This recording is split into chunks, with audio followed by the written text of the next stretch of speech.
I was just about to sit down when Rebecca's heel kicked my chair, sliding it away from me. Head to the kitchen, she ordered. Adopted kids don't eat with the real family. Fork stopped midair, then laughter rang out, sharp, cold, and mocking. I didn't shed a tear. I didn't protest.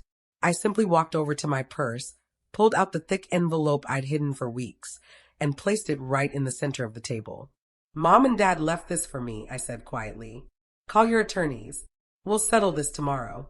The way every smile vanished in that room, that wasn't even the true beginning. My name is Layla Morgan. For most of my life, I tried to believe that being adopted by the Morgans didn't make a difference. Harold and Miriam, my parents, never treated me as anything but their own. But their three biological children, Rebecca, Ethan, and Natalie, never let me forget where they thought I belonged. The reminders came in small, cutting ways. When we took family photos, Rebecca, my eldest sister, would angle herself so I barely fit in the shot. Ethan, my brother, would joke, "Don't worry, Isla. No one will notice you're not really one of us." Natalie, the middle sister, had perfected that soft, patronizing smile people use when they're being cruel but pretending otherwise. Through it all, Mom would pull me aside, cup my face, and whisper, "You're our daughter in every way that matters." Dad would ruffle my hair, help me with homework, and show up for every recital and school event as if I was the center of his world. Their love was real, solid, the only thing that made me feel like I truly belonged. Then came the 6 months that changed everything. When both my parents fell ill, I moved in without hesitation. I slept in stiff hospital chairs, signed off on treatments and bills, spoke with doctors, while my siblings sent half-hearted texts. My husband, Adrian, took care of Ava and Mason at home, telling me, "Do what you need to. I've got us." I'll never forget that. Meanwhile, Ethan said he couldn't risk getting sick because of his job in banking. Natalie claimed the twins needed her. Rebecca said she couldn't bear to see them like that. So it was just me, every day, brushing Mom's hair when she couldn't lift her hands, whispering to Dad that things would be okay, even when I knew they wouldn't. I held their hands as they both slipped away, just days apart. After the funerals, where my siblings suddenly played the part of devoted children, they made an announcement. Rebecca, with her polished voice and perfect posture, said she wanted to host a family dinner to honor our parents. She even assigned tasks. "Isla, you handle the cooking. You're always best at Mom's recipes." Ethan nodded like it was a board meeting. Natalie added, "And maybe bring those rolls from the bakery near you. Mom loved those." I should have seen the setup, the hushed conversations when I entered a room, the way they treated me like helpful staff, not family, the way they avoided my eyes when I asked what the dinner was really for. Still, grief makes you hope for things you shouldn't.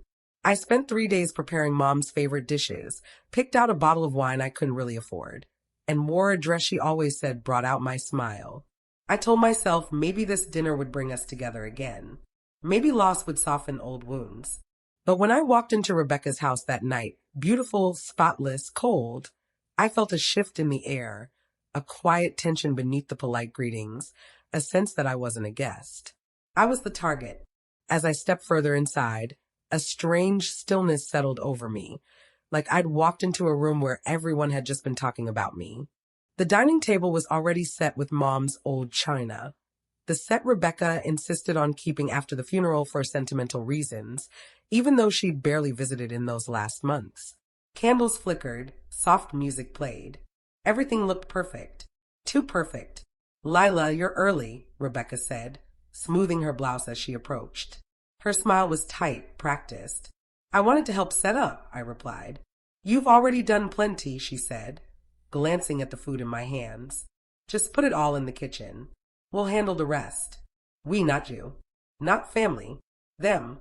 As I walked past the dining room, I caught bits of a conversation, voices low, cut off quickly. Ethan's, then Natalie's, then a tense silence. When they reappeared, their faces were too casual, too smooth. Something was off. I kept replaying my arrival. Ethan barely glancing at me before turning away. Natalie fidgeting with her bracelet. Rebecca's lingering look at her siblings as if checking if they were ready. Ready for what? In the kitchen, as I unpacked the dishes I'd spent hours making, the old ache settled in my chest. The same ache I'd felt as a child, standing outside closed doors, hearing laughter from rooms I wasn't invited into, seeing holiday photos online without me, realizing family traditions continued without the adopted one. Sometimes exclusion is so subtle it makes you doubt your own memory. Other times, it's right in your face.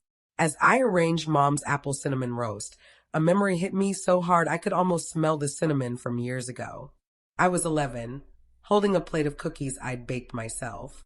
Rebecca, Ethan, and Natalie were on the porch. I asked if they wanted one. They exchanged glances. Rebecca said, sure. But as I walked away, I heard her whisper she tries too hard. They laughed, just like they laughed tonight. Back in the present, I checked the clock. 15 minutes until dinner. I brushed my hands on my dress, took a breath, and stepped into the living room where everyone had gathered. Rebecca and Natalie were by the window, whispering. When they saw me, their conversation stopped. Ethan adjusted his sleeves, avoiding my gaze as if guilt was a physical weight. I tried to break the tension. I brought Mom's apple pie, too. The one she taught me. Rebecca's smile cut me off. Perfect. You can serve it later. Serve it. Not share it. Serve it.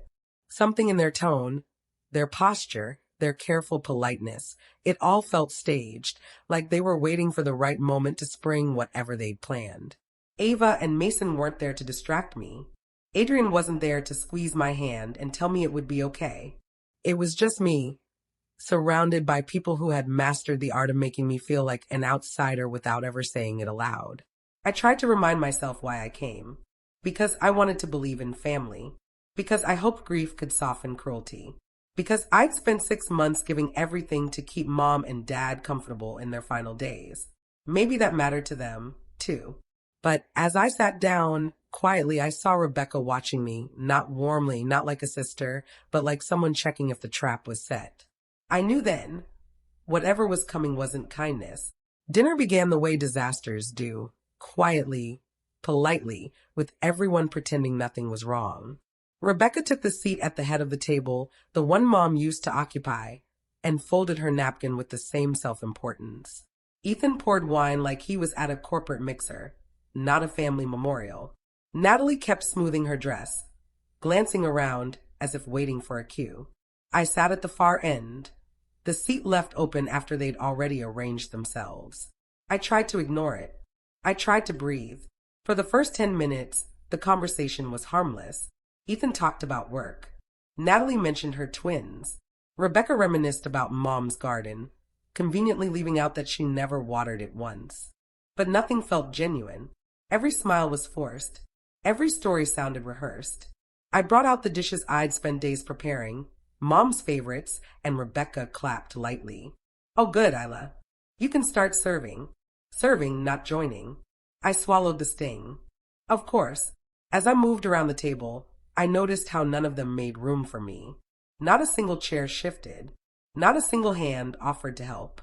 I set plates in front of them while they kept talking, as if I were hired help, as if this wasn't supposed to be a dinner honoring the 2 people who loved me most. Halfway through the meal, Ethan cleared his throat in that condescending way he had in high school. Since we're all here, maybe we should talk about the house. Rebecca nodded. And Mom's jewelry. There are some valuable pieces. We should make a plan. Natalie added, and the investments. It's best if they stay in the bloodline. My fork froze halfway to my mouth. The bloodline? They said it without shame, without hesitation, as if it were just a fact. Rebecca leaned forward, voice syrupy. We just want to be practical, Isla. I'm sure you understand. There were a lot of things I understood in that moment, like how the smiles were bait, the small talk a setup, the dinner a stage. I put down my fork. What exactly are you saying? Natalie took a breath, preparing her fake, sympathetic tone. We all know Mom and Dad loved you, Isla, but legally, inheritance usually goes to biological children. It's just how families work. Families? Ethan nodded. We're not cutting you out. We're just saying the majority should stay where it belongs. Belongs? The room spun. Something inside me, my last soft hope, snapped. You're serious, I whispered. Rebecca tilted her head, that childhood smirk slipping through. Don't be dramatic. You can keep sentimental things a photo or two, but the house, the accounts, it's only fair that, and that was it. Something in my chest went very still, a quiet so sharp it felt like clarity. I pushed my chair back gently. Ethan raised an eyebrow, confused. Natalie bit her lip. Rebecca's smirk faltered. I stood, walked to the kitchen. They probably thought I was going to cry, or disappear, like I'd done for years. Instead, I went to my purse, wrapped my hand around the thick envelope. Mom had pressed it into my hand days before she lost consciousness. Dad had signed it with trembling hands, and I'd carried it for weeks, waiting for them to show me who they really were. I turned and walked back into the dining room, a calm I didn't recognize settling over me. Rebecca frowned. Isla, where are you? I didn't answer. I stepped to the center of the table, right where Mom's china sat, and dropped the envelope with a soft, deliberate thud. The sound sliced through the room. What's that? Ethan asked, his voice tight. I looked each of them in the eye. Mom and Dad left me this letter, I said. Call your lawyers. We'll meet tomorrow. Silence. For a moment, no one breathed. Then it happened. The thing I'd been waiting for without knowing it. Panic. Raw, visible, unmistakable. Ethan's face drained of color. Natalie's fingers tightened around her wine glass. Rebecca's smile froze, then cracked. Lila, she whispered. What did you do? I leaned forward.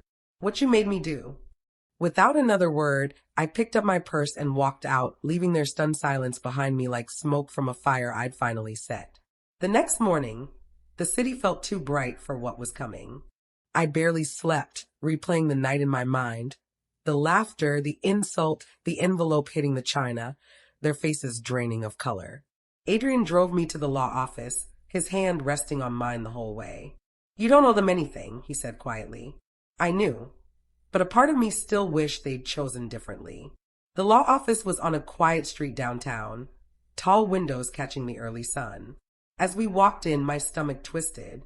This was the moment my parents had prepared me for, the one my siblings pretended would never come. The receptionist led us to a long conference room, dark with table, leather chairs, a wall of framed degrees.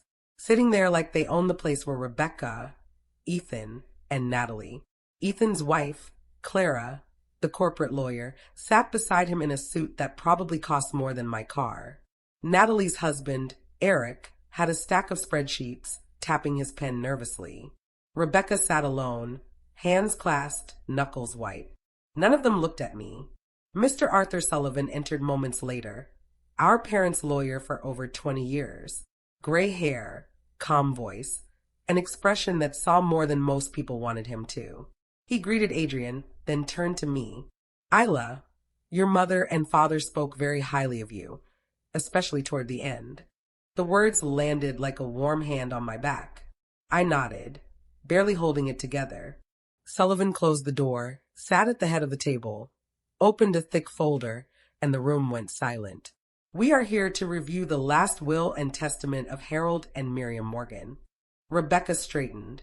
Ethan folded his hands. Natalie bit her lip. Sullivan looked at them before continuing. I understand Isla presented a letter yesterday. Before we begin, I want to confirm something for clarity. He reached into the folder and lifted a sealed document. Your parents wrote several private letters before they passed. The one Isla shared is authentic and matches the revisions they made 8 months ago. 8 months, right around when their health began to fail. Rebecca spoke first, her voice tight. Mr. Sullivan, our parents would never exclude any of us. There must be some mistake. There is no mistake, he replied simply. He opened the will. The entirety of the Morgan estate, home, savings, investments, belongings, and all insured assets, is to be inherited by their daughter, Layla Morgan. You could hear a pin drop. Even the air conditioner seemed to stop. Sullivan kept reading the legal language, but all I could focus on was the shift, the electric jolt as every eye in the room turned to me. Not with kindness, not with understanding, but with disbelief so sharp it bordered on anger. Ethan was the first to speak. This is ridiculous, he snapped. We're their children, their biological children. They wouldn't leave everything to, he cut himself off, but the word hung there anyway. To her. to the adopted one. Clara leaned forward. We'd like to review medical records from when these revisions were signed. There may have been diminished capacity. Sullivan raised a hand. Both Harold and Miriam were evaluated and found competent by 2 physicians. Rebecca's voice cracked. No, they wouldn't do this to us. They loved us. They loved all of you, Sullivan said gently. But they told me something very specific. May I share it? He looked at me. I nodded. Sullivan read from a handwritten note in the file. Our children have grown into adults with their own lives, but Isla is the one who never left our side. Not out of obligation, but love. She took care of us when no one else would. We want to give her the security she has always given us. Natalie put her head in her hands. Ethan scoffed. So what? She babysits them for a few months and gets everything? That's insane. I felt something inside me harden, heat pulsing low and steady. 6 months, I said quietly. 6 months of hospitals and paperwork and sleeping in chairs. Where were you? They didn't answer. Sullivan continued. Your parents also added a clause regarding challenges to the will. Ethan leaned forward. What clause? If any beneficiary attempts to contest it, they forfeit any claim to family photos, heirlooms, personal items, keepsakes, or belongings of sentimental value. Everything will instead be donated. The panic was immediate. Rebecca's breath caught. They'd give away Mom's ring, Dad's medals? If a challenge is filed, Sullivan confirmed. Natalie stared at me, eyes red. Isla, you wouldn't let that happen, right? I mean, we grew up together, didn't we? Did we? I asked, because my memories of growing up with you look very different from yours. Ethan slammed his hand on the table. You can't shut us out. This is our legacy. Legacy. My voice stayed calm. You weren't there. Not once. You all had excuses while I watched them fade away day after day. Eric spoke quietly, almost apologetically. We're struggling financially, Isla. The mortgage, I shook my head. Don't put this on me. Clara leaned in, voice sharp. Legally, we can still argue undue influence. The circumstances, Sullivan closed the folder with a soft, final thud. You cannot argue undue influence when the beneficiary wasn't present for the revisions. Isla wasn't even in the building when they made these changes. The shock on their faces, that was the moment the power shifted. Rebecca's voice dropped to a whisper. So, it's really over. No, I said. This part is over. What happens next is up to you. Natalie looked desperate. What do you want from us? I thought about it. Really thought about it. The insults, the exclusion, the years of being treated like a guest, never a daughter. The laughter last night. The way they enjoyed humiliating me. What I wanted was simple. I want peace, I said at last. But I won't negotiate my parents' wishes. They made their choice. And so did you. Ethan stood abruptly. Fine. We'll see if there's any legal leverage. Sullivan cut him off. One more thing. Your parents left a final private message for Isla. He handed me a small envelope. I opened it slowly. Inside was a single line in my mother's handwriting. You were always ours. Now, let us take care of you the way you took care of us. My throat closed, my vision blurred. For the first time since they passed, I let myself feel the weight of their love. Not a burden, but a gift. When I looked up, my siblings were watching me with a mix of resentment, regret, and something like fear. I stood. I'm done here. I walked to the door, my hand on the handle. Behind me, Rebecca's voice trembled. Isla, wait please. I paused, but didn't turn around. You told me to go to the kitchen, I said softly. But I'm done eating scraps.